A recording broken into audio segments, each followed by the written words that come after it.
మొంతా తుపాను ప్రభావంతో ఉమ్మడి వరంగల్ జిల్లా అతలాకుతలమైంది. ఏకదాటిగా కురిసిన భారీ వర్షాలకు రోడ్లన్నీ జలమయమయ్యాయి. జనజీవనం అస్తవ్యస్తంగా మారింది. పలు కాలనీలు జల దిగ్బంధంలో చిక్కుకున్నాయి. వరంగల్, హనుమకొండ నగరాలు తడిసి ముద్దయ్యాయి. ఊహించని రీతిలో తీవ్ర తుపాను ఓరుగలను ముంచెత్తింది.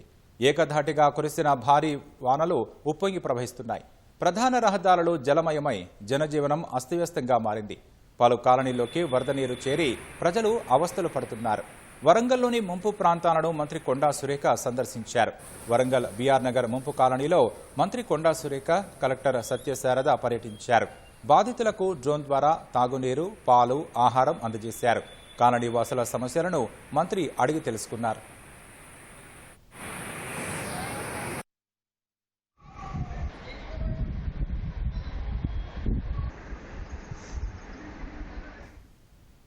హనుమకొండ హంటర్ రోడ్డులో సాంఘిక సంక్షేమ హాస్టల్ను వరద చుట్టుముట్టింది. హాస్టల్లోని 400 మంది విద్యార్థులను అధికారులు పునరావాస కేంద్రానికి తరలించారు. హనుమకొండ జిల్లా వడ్డేపల్లి చెరువు వరద జవహర్ కాలనీ, గోపాల్పూర్ కాలనీలను ముంచెత్తింది. వరంగల్లో భద్రకాళి ప్రాంతానికి రాకపోకలు నిలిచిపోయాయి.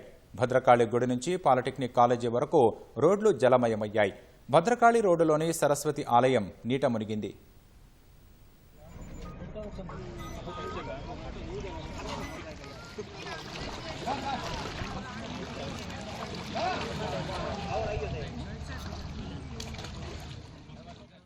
భారీ వర్షానికి హనుమకొండ జల దిగ్బంధంలో చిక్కుకుంది. వరదలకు వరంగల్ హంటర్ రోడ్డులో బొందుబాగు ఉప్పొంగడంతో వరంగల్, హనుమకొండ మధ్య రాకపోకలకు తీవ్ర అంతరాయం ఏర్పడింది. ఇళ్లలోకి వర్షపు నీరు చేరడంతో ప్రజలు ఇబ్బందులు పడుతున్నారు. హనుమకొండ కాపువాడలో ఎంపీ కడియం కావ్య, ఎమ్మెల్యే నాయని రాజేందర్ రెడ్డి ట్రాక్టర్పై పర్యటించారు. లోతట్టు ప్రాంతాల్లో ముంపునకు గురైన కాలనీలను పరిశీలించారు. ప్రజలను పునరావాస శిబిరాలకు తరలించి సహాయక చర్యలు పర్యవేక్షించారు. అక్రమ కట్టడాల వల్లే పరిస్థితి తలెత్తిందని పేర్కొన్నారు. నమోదైన వర్షపాతానికి ఇక్కడ ఉన్నటువంటి భద్రకాళి చెరువును అనుకున్నటువంటి కాలనీస్ కానీ, డివిజన్స్ కానీ మోకాల్లోతు నీళ్లు చేరి ప్రజలకి ఇబ్బంది కలుగుతుంది. ఎప్పుడో 2002లో ఇంత పెద్ద ఎత్తున వాన పడడం వల్ల ఇలాగే జరిగిందని చెప్తున్నారు స్థానికులు. ప్లస్ ఇక్కడున్న 100 ఫీట్ రోడ్డు కూడా కబ్జా చేయడం జరిగింది. అందువల్లే ఇలాంటిది మనకి ఇబ్బందులు ఎదురవుతున్నాయి. అవి రాకుండా ముందు ఒక రివ్యూ మీటింగ్ పెట్టేసుకొని మేము జాగ్రత్తలు తీసుకుంటాం. దశాబ్ద కాలంలో ఎన్నడూ కూడా ఇంత పెద్ద వర్షాలు పడలే. దానివలన ఒకటి, గతంలో నాలాలు, కుంటలు, చెరువులు కబ్జాలు గత పాలకులు విచ్చలవిడిగా చేసేటారు. వాటిని ఈ రాజకీయం చేసే సమయం కాదు, కానీ నిజంగా బాధ అనిపిస్తున్నది. ఇలా ఎన్ని కుటుంబాలు రోడ్ల మీద పడి బంగ్లాల మీద కూర్చోవటం వల్ల దాన్ని కూడా మేము అన్ని ఏర్పాట్లు కూడా చేయటం జరిగింది. ఇప్పుడు దరిదాపు అది వసతులు కానివ్వండి, భోజనాలకు కానివ్వండి, వీటన్నిటికి కూడా ఏర్పాట్లు చేసి ఇప్పటికైతే నడుస్తున్నది.